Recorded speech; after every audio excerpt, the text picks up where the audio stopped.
My son texted me, "You're not coming with us. My wife only wants to spend the vacation with her family." And I calmly replied, "I understand." And then that night, I cancelled all the transfers. Blocked the travel agency's account. Let them vacation at their own expense. And what happened next, I'll tell you in the story. And before we continue, please tell us what country you are from and how old you are. We are very pleased to recognize our audience. Enjoy listening. The clock on the microwave was showing 11:48 p.m. when my phone screen lit up on the kitchen table. I sat in semi-darkness, wearing old pajama pants with faded stars and a robe that was probably about 10 years old. My glasses had moved down to the very tip of my nose, and in my hands I held a small tube of baby sunscreen labeled SPF 50 for kids. The last one in the bag I'd spent the evening packing for my grandchildren. The cosmetic bag contained every little thing. Small bottles of shampoo, children's brushes with cartoon characters, aqua socks for the beach, so that the sand does not burn your feet. I labeled each item Ben, Lily, Max so they wouldn't get confused about who was who. I knew Emily always didn't have time for such silly things, and I loved it. It was my little joy to put something together for them with love. I bent down to zipper up my bag, and then my phone blinked again. On the screen was Michael. My son. I swiped my finger, opened it, and read, "Mom, you're not coming with us." At first I thought it was a joke. Maybe he wanted to finish something, but he'd sent it earlier. I waited a few more seconds. Then came the second message. "Emily wants this trip to be just for our family. You've already done enough by paying for it." I reread it. Once, again. Then I leaned back in my chair. The kitchen was quiet. All I could hear was the steady hum of the refrigerator and the ticking of the old wall clock I'd brought back from Robert's house. I took off my glasses and put them next to me. I stared at the phone as if it were something foreign. Like it wasn't talking to me, but to some other woman who had no son, no grandchildren, no plans for Myrtle Beach, paid for to the last dollar. My heart wasn't pounding fast, but muffled, heavy. My chest felt empty and my throat felt viscous, as if I'd drunk a spoonful of thick honey and it was stuck. Images flashed through my mind of Michael, about 5 years old, with tiny bare feet, running across the wet sand in Ocean City, and me standing with a towel and calling out to him. He yells, "Mom! Watch me," and shows me how he builds a sand castle. He was with us then, too, Robert, my husband. He always carried Michael on his shoulders, and I walked beside him and thought that was happiness. And now my son, now grown, with 3 children, with a wife, writes to me, "You're not coming." No plea, no attempt to soften, not even a brief "I'm sorry." I didn't cry. Not right away. I just sat there, phone in hand, trying to figure out at what point I stopped being a part of their family. I woke up before my alarm clock. I didn't even wake up, just realized I'd been lying with my eyes open for over an hour. It was still dark in the room, with only a thin strip of morning light filtering in between the curtains. It was early summer in South Carolina, 6 o'clock in the morning, and already the birds were chirping and the first trucks were honking on the highway next door. I lay staring at the ceiling and thought about the fact that my phone was still silent. No apology, no attempt to explain. Not from Michael, much less Emily. I never responded last night. I just closed the messages and turned off the sound. And it was probably the first time in my life that I didn't rush to write something like, "Okay, honey, I understand," or "maybe next time." I slowly got up, slid my feet off the bed, and my heels touched the cool floor. The house was quiet. Too quiet. Even the refrigerator in the kitchen seemed to be silent. I walked past the living room. On the couch lay the plaid I'd covered myself with last night while packing my bags. In the corner was a large suitcase, bright blue, with the Myrtle Beach or Bust sticker I'd glued on it a month ago when we'd bought the tickets. Next to the suitcase were gifts for the grandchildren, an inflatable flamingo that took up half the bag, 3 children's beach umbrellas, and a small metal sand pail with shovels. I had been buying all this gradually, almost since spring. I saved from my pension. Sometimes I denied myself a new blouse or a trip to the salon. I thought my grandchildren needed it more. In the kitchen, I turned on the coffee maker and opened my laptop while it hummed. On the screen was a bookmark with a hotel reservation in Myrtle Beach, a 3-bedroom suite overlooking the ocean. Paid for. No refunds. The same thought kept running through my mind, they'll go. They'll be laughing, playing with their kids, posting photos on Instagram, and I'll stay here. With a suitcase and empty hands. I was pouring coffee when the thought came unexpectedly, like a ray of sunshine breaking through the clouds. What if, go anyway? Not to them. Not to them. Just go. But take someone who'd be really happy to go. I remembered Martha from across the street, 72 years old, all her life in Greenville, and never seen the ocean. Susan, who recently buried her husband and stayed home all summer. Then there's Alice, the pastor's widow, whom the grandchildren visit every 6 months. Jenny, a former teacher who has arthritis but whose eyes still light up when it comes to traveling. Rita, a quiet librarian who helps at the parish school. And Linda, my neighbor across the street, who is caring for her sick sister and has already forgotten what a vacation is. 6 women. 6 lives full of worries, but no room for a small miracle. I set the mug on the table, picked up my phone, and opened my contact list. My heart was pounding like I was about to do something crazy. And maybe it was crazy to invite 6 women on a trip that was supposed to be a family trip. But I was suddenly warm inside. I've never been a person who acts on impulse. All my life I've planned everything: when to pay bills, what day to get a haircut, how much to leave for unexpected expenses. Even dinner was on a list, otherwise it always seemed like I'd forget something. But now, sitting in the kitchen with my phone in my hand, I didn't make plans. I just opened my contacts and jabbed my finger at the first name. Martha. We'd known each other for 20 years. Our husbands had once bowled together, then Robert died and Martha's husband went to stay with his youngest daughter in Texas and died of a heart attack there. She always said she would see the ocean someday, but still have time. I pressed call. Mary? Her voice was sleepy but warm. Are you okay? It's still early, I'm fine, I said. But I have a question for you. A very strange question. Go ahead, she grinned. You know I love weird questions. I took a deep breath. Do you want to go to Myrtle Beach? For a week. With accommodations. With my car. Tomorrow morning.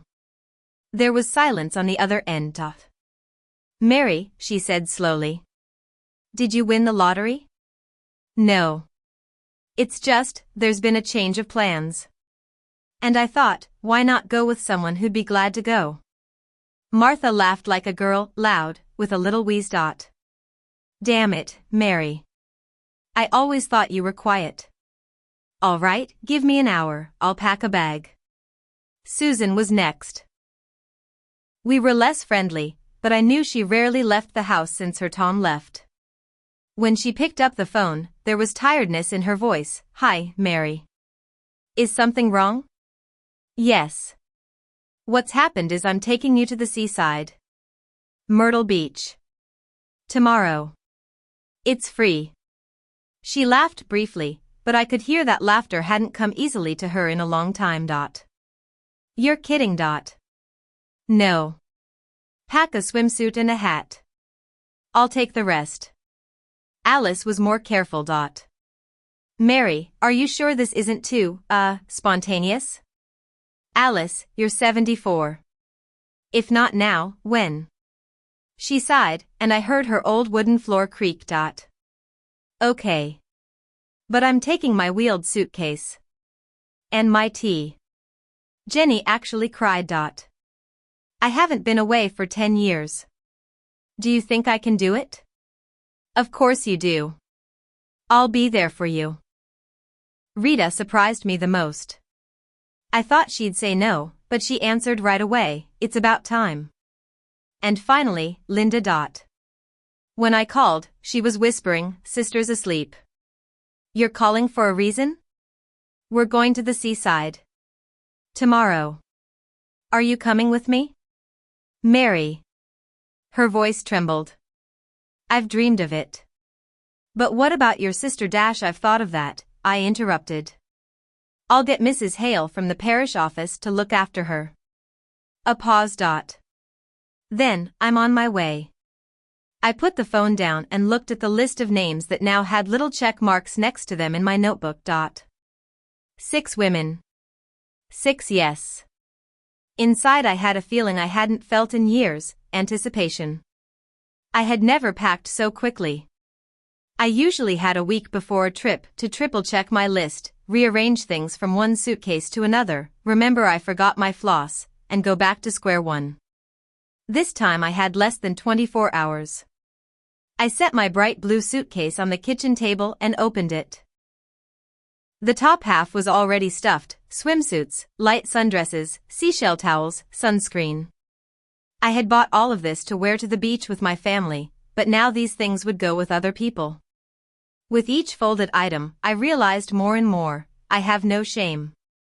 Not at all. Yes, this was supposed to be a family trip, but if the family didn't choose me, I chose those who would choose me always. I pulled my old but still sturdy beach umbrella out of the closet. It had slightly faded stripes on it, blue and yellow, like ice cream in paper wrappers. Next to it was a cooler bag where I'd put a couple bottles of lemonade, homemade cookies, and a jar of pickled peaches. Martha loves them. By lunchtime, I'd already loaded everything into my minivan. The car wasn't new, but it was spacious, perfect for 6 passengers, a couple of suitcases, and a bunch of other little things that women over 60 don't travel without. I pulled into a gas station, and while the tank was filling up, I pulled a list out of my pocket. I divided it into 2 columns, I and they. In my column were clothes, medicine, chargers, a book to read on the beach, a camera. In their column, extra towels, folding chairs, a first aid kit, a large thermos for tea, an inflatable flamingo, were without, a deck of cards, and, at Jenny's suggestion, an old portable speaker to listen to music on the balcony. Throughout the day, I went back and forth between shopping and making phone calls to confirm details. They each had their own packing ritual, and each called at least twice to check on something else. Martha, should I take 1 or 2 swimsuits? 2. And a hat. Susan, I have a new suitcase. It's red. I hope it'll fit. It will if you can fit everything in it. I'll make a couple jars of my lemon jam. That's fine. Just make sure you pack it well so it doesn't spill. By late afternoon, I had a headache, but my heart was light. Around 9, I sat down on the couch, covered myself with a blanket, and looked at the suitcase by the door. It stood there like a loyal soldier, ready for the morning march. Tomorrow morning at 8, I'll start my rounds. I'll pick up each of them in turn, and then we'll all drive out toward Myrtle Beach together. I'd already seen it in my head, 6 women, laughing, talking, the smell of coffee from a thermos, the road heading toward the sea. And for the first time in a long time, I wasn't thinking about what I could do with my family. I was only thinking about what we would do together. I woke up before my alarm clock. Not because I was in a hurry, but because there was a feeling inside that I remembered from my childhood, the same feeling you get on the first day of vacation when you're expecting a trip and the whole world suddenly becomes brighter. The kitchen already smelled like coffee. I poured myself a mug and stood by the window. The street was still asleep. A light mist hung over the lawns. The mailboxes stood in a row like silent guards. Only the neighbor's cat was prowling across the lawn, treading carefully on the wet grass. The suitcase stood by the door. I checked it for the 3rd time, a habit I could never break. Everything was in place: papers, medication, camera, sunscreen, hat. At 7:45, I started the minivan. The car responded with a soft rumble, as if it realized that today we had a special mission. First stop was Martha. She came out with a suitcase, a straw hat, and a huge shoulder bag.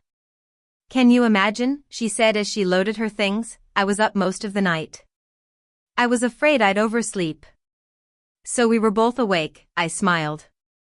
"Get in the car, Captain Adventure." The second one was Susan. She stood on the porch with a bright red suitcase, as promised, and a huge bouquet of sunflowers. "These are for you," she held them out. "To keep it sunny on the road, even if it rained." I put the flowers on the front seat, next to the map and thermos. The third one was Alice. She was stubbornly rolling her wheeled suitcase, which was clearly heavier than she could lift. "Are there bricks in it?" Martha asked, helping her. "Lemon jam," Alice said proudly. "And my books." The fourth was Jenny. She came out in a light-colored dress, holding an inflatable flamingo under her arm. "This is Henry," she said seriously. "He always comes to the beach with me." The fifth was Rita. She had a small backpack and a hiking mug that said "Not today, Satan" in large letters. "I've decided that we're only going to have good days this week," she announced as she settled into the back seat. The last one was Linda. She got out quietly, as if she was afraid of waking the world. Her eyes lit up. It was the look of someone who had gotten out of a vicious cycle. "Is everything all right?" I asked. "Everything," she nodded. "Better than okay." As everyone sat in the car, I held my gaze in the mirror for a second. 6 faces. 6 stories. 6 women who decided it wasn't too late for adventure. I turned on my prepared playlist as the first chords of an old Elvis song filled the cabin. "Well, ladies," I said as we pulled onto the highway, "Myrtle Beach awaits." And off we went. The highway stretched forward like a ribbon unfurled just for us. The morning sun was shining through the light fog, and everything seemed softer, as if the world wanted us to drive without hurry. In the front seat next to me, Susan was spreading out a map on her lap, even though we had a navigator. "Electronics are nice," she said, "but I trust paper. At least it won't run out of battery power." "And it won't lead us into a cornfield," Martha added from the back seat, and everyone laughed. After a half-hour drive, Jenny got Henry, the inflatable flamingo. "He doesn't like to sit in the trunk," she said seriously and buckled the toy into the seatbelt. "That's it," Alice sighed, "now we'll have a mascot." Rita, sipping coffee from her Not Today, Satan mug, turned on an old Aretha Franklin song on the speaker. The car filled with rhythm, and Martha even began to dance in place. "Girls," Linda said suddenly, "you know what I realized this morning?" We all turned to her. That the last time I went anywhere more than 40 miles from home was about 10 years ago. And all that time I'd been waiting for someone to invite me. And then I thought, what am I waiting for? There was a short silence in the salon. "Now you've been invited," I said. "And we're going where the waves will be louder than all your doubts." We made our first stop at a small gas station in North Carolina. It sold cherry pies and a strange-colored soda that I wouldn't risk drinking. But Martha did buy a bottle and said it tasted like lemonade, only bolder.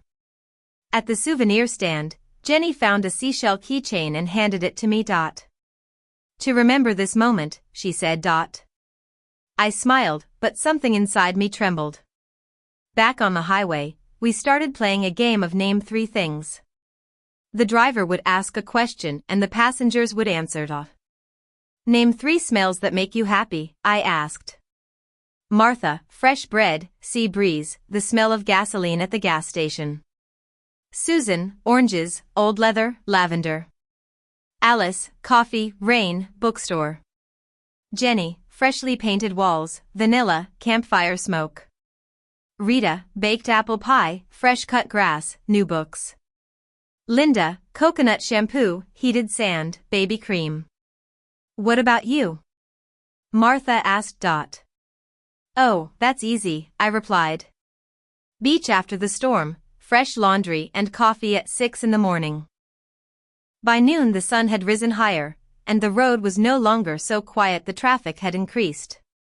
But inside the minivan there was an atmosphere of its own. A speaker played 60s hits, someone was telling stories, someone was dozing. And suddenly I caught myself thinking, this is exactly the kind of journey I need. Not what was planned, but what turned out to be right.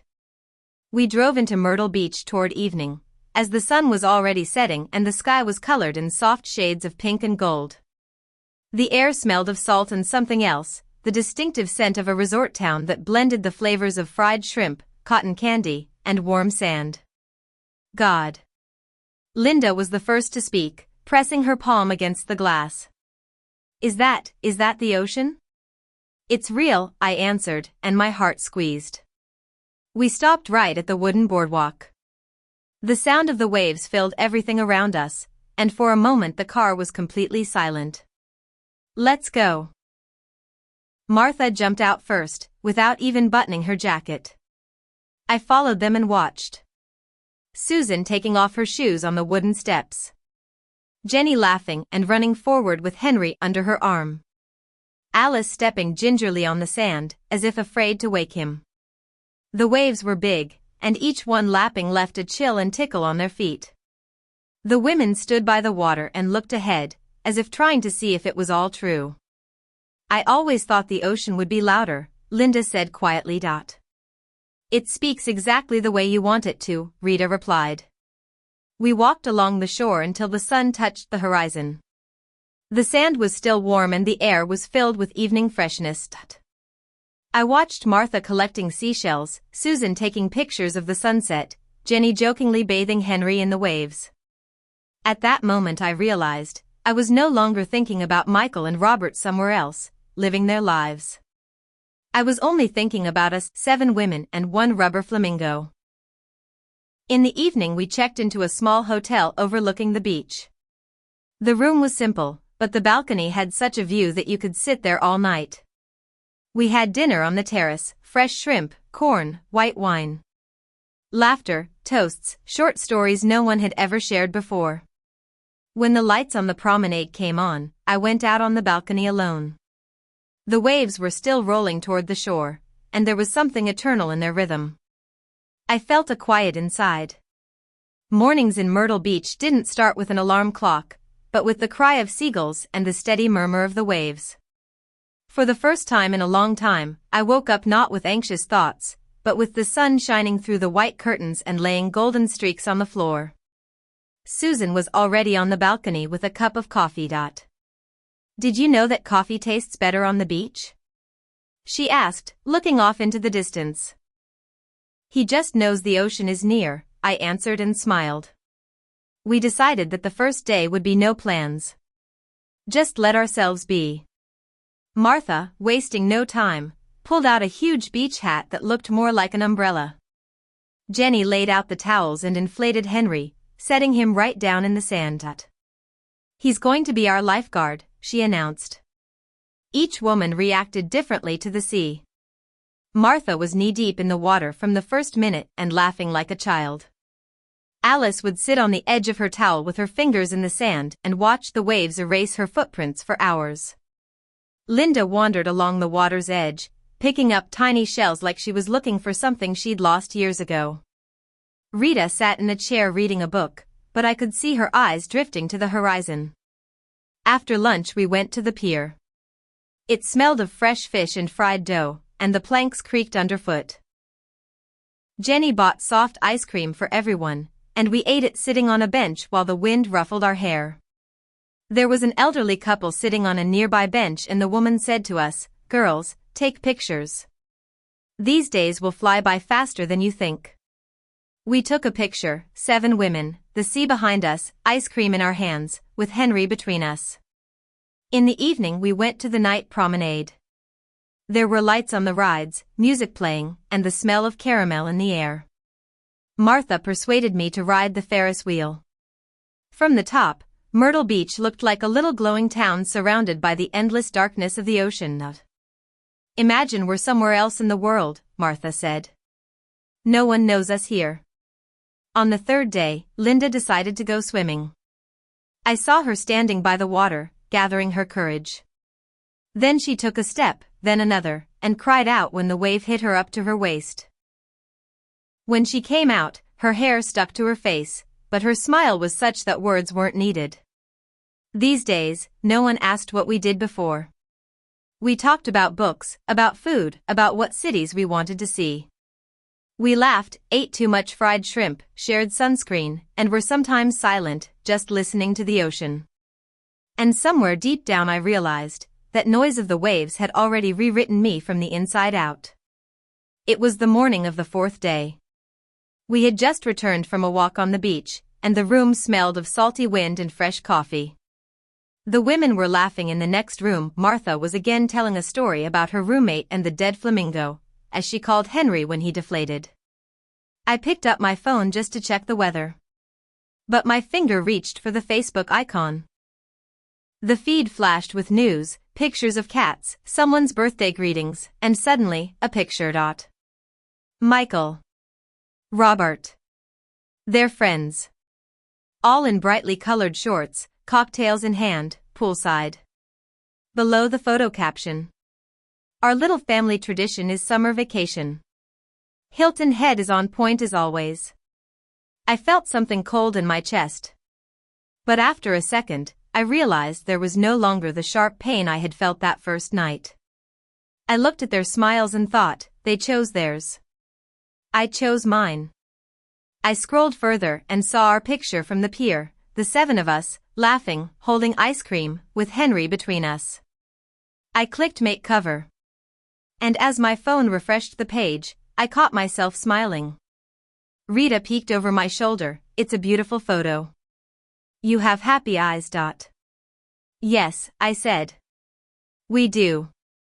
In the evening we went to the ocean again.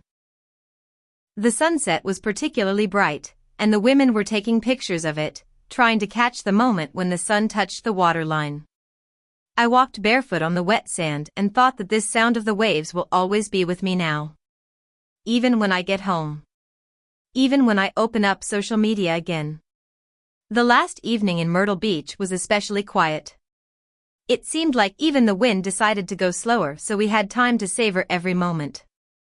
We grabbed blankets, some wine, and hit the beach when the sun was already touching the horizon. The sand was cool and the water was tinged with pink and gold. Martha sat on the sand, hugging her knees. Linda was arranging the shells she had found in a perfect circle. Jenny and Henry stood at the very edge, the waves hugging their legs. Susan was taking pictures, but then put her phone down and just watched. I don't want it to end, Alice said quietly. It won't end, I replied. It will just move home with us. When the sun disappeared over the water, we were silent. Just the waves and the occasional seagull. I felt warmth near me, and I realized we were different. We brought here tiredness, doubts, past offenses. And we took away our real selves. Later, in my room, I opened my phone again. The last photo I posted was of us sitting by the ocean, with our hair tousled by the wind and eyes with nothing but freedom in them. I captioned it simply. Our vacation. Myrtle Beach. Best decision of my life. And for the first time in a long time, I knew every word was true. Thank you for being with me all the way to the end. If this story touched you, give it a like. Write a comment and tell me if you've been in similar situations. What would you do in her shoes? This will help promote the video and give us the strength to create new stories. Thank you for listening. Be well, live long, and for real.